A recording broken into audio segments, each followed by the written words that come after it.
Hello बच्चों, let's read this question. The question says the income of A and B are in ratio 4:3.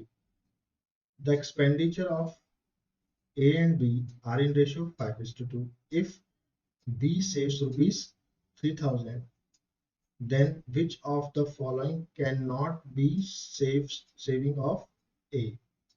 Option A 1500, option B 2500, option C rupees 3500, option D is rupees 4500. सो बच्चों सबसे पहले इस question में हम एक concept सीखेंगे। Ratio से एक कंसेप्ट है, आपको पता है रेशियो मींस क्या होता है, कोई भी दो नंबरों को कंपेयर करना बाय डिवाइडिंग, कोई भी दो सिमिलर नंबरों को, सिमिलर क्वांटिटीज को डिवाइड करना, कंपेयर करना बाय डिवाइडिंग। अब लेट सपोज ये डिवाइड हम जब करते हैं ये किस फॉर्म में आता है, सिंपलेस्ट फॉर्म में आता है। हम इसको सिंपलेस्ट फॉर्म में लिखते हैं। एग्जाम्पल जैसे कि a upon B is equal to, मैंने लिखा कि 2/3। तो अब मैं आपसे पूछता हूँ what is the value of A. तो ए का वैल्यू आप बोलेंगे, ए का वैल्यू है 2x और बी का वैल्यू है 3x। वो इसलिए क्योंकि ये सिंपलेस्ट फॉर्म में है। 2 is not actual value of A, B 3 is not actual value of B, because ये कुछ ना कुछ मतलब किसी ये नंबर से कोई इनका कॉमन फैक्टर होगा, उससे कट गए होंगे, तो कट के ये आया होगा, तो वो कॉमन फैक्टर हम एक्सज्यूम करते हैं इज इक्वल टू 2x। अब देखो यही सेम कंसेप्ट हम इस क्वेश्चन में यूज करेंगे। अब इस क्वेश्चन में इनकम गिवन है ए और बी की 4:3। तो ए का इनकम मैं क्या मानूंगा, लेट सपोज कॉमन फैक्टर इस रेशियो का मैंने x ले लिया, इसका y ले लिया। तो ए का इनकम मैं मानूंगा 4x, बी का इनकम मैं मानूंगा 3x। फिर एक्सपेंडिचर हो गया, एक्सपेंडिचर ए का मैं मानूंगा 5y, बी का क्या मानूंगा 2y। और बी सेविंग्स इतना करता है ₹3000। अब यहाँ पे हम कुछ कंडीशन निकालेंगे और कंडीशन की हेल्प से पता लगाएंगे कि ए का कितना, कौन सा ए इसमें सेव नहीं कर सकता, कौन सा ऑप्शन उसकी ए की सेविंग्स किसी भी तरीके से नहीं हो सकती। So let's see the solution. तो एक लेट मैं इनकम लिखता हूँ, इनकम यहाँ पे ए लिख देता हूँ और यहाँ पे बी लिख देता हूँ।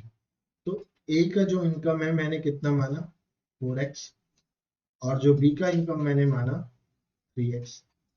लेट करके लिख देते हैं। अब एक्सपेंडिचर की बारी आती है।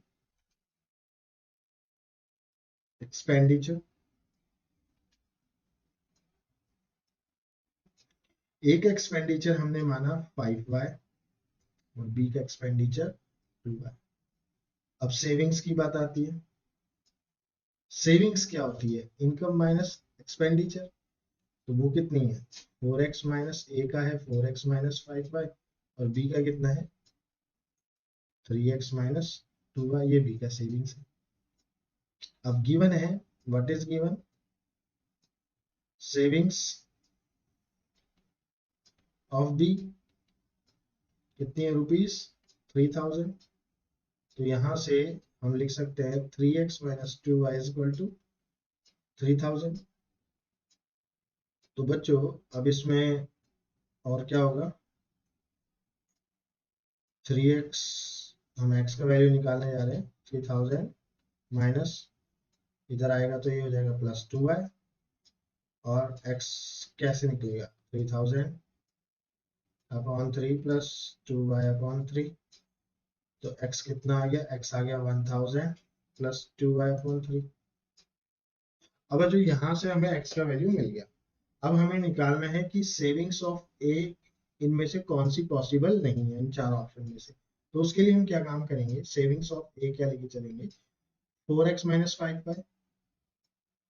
सेविंग्स ऑफ ए क्या है 4x माइनस 5y। अब x का वैल्यू पुट करेंगे, पुट क्या, put x value put x is equal to 1000 plus 2y upon 3। Okay, so savings of A कितनी हो जाएगी,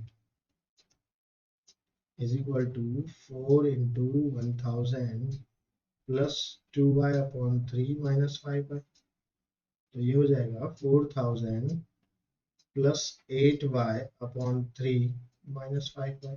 अगर मैंने 3 इसमें एलसीएम लिया तो 8y माइनस 15y आ जाएगा, और 4000 माइनस ये कितना हो जाएगा 15y माइनस ये हो जाएगा आपका 7y अपॉन 3। तो ये क्या आ गई सेविंग्स ऑफ ए। अब देखिए इसमें से कौन सी पॉसिबल नहीं है इन चार ऑप्शन में से। 1500 बी रुपीज 2500,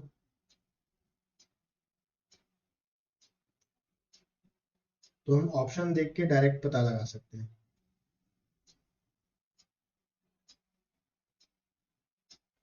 सी ऑप्शन था 3500 और डी ऑप्शन था रुपीज 4500।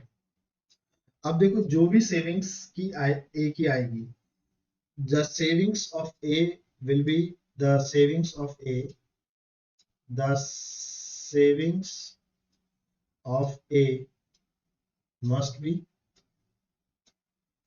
be less than 4000। क्यों? क्योंकि यहाँ 4000 से माइनस हो रहा है ना 7y/3। अगर मान लीजिए 4000 से बड़ी आपकी आ गई तो ए की सेविंग्स तो नेगेटिव में हो जाएगी, वो तो इम्पॉसिबल है। तो किसी भी हाल में जो ए की सेविंग्स है वो किससे कम आएगी 4000 से लेस। तो क्या लिखेंगे, therefore the savings of A cannot be more than 4000, more than 4000। तो हमें ऑप्शन ए भी सूट करता है, ऑप्शन बी भी सूट करता है, ऑप्शन सी। तो जो नहीं हो सकती वो ए की सेविंग्स कितनी 4500 नहीं हो सकती, क्योंकि ये 4000 से ज्यादा जा रहा है। तो ऑप्शन डी जो है अपना क्या है करेक्ट आंसर, कि ऑप्शन डी है जो रुपीज 4500 है वो ए का सेविंग्स नहीं हो सकता। So I hope you understood it well. Best of luck. Thank you.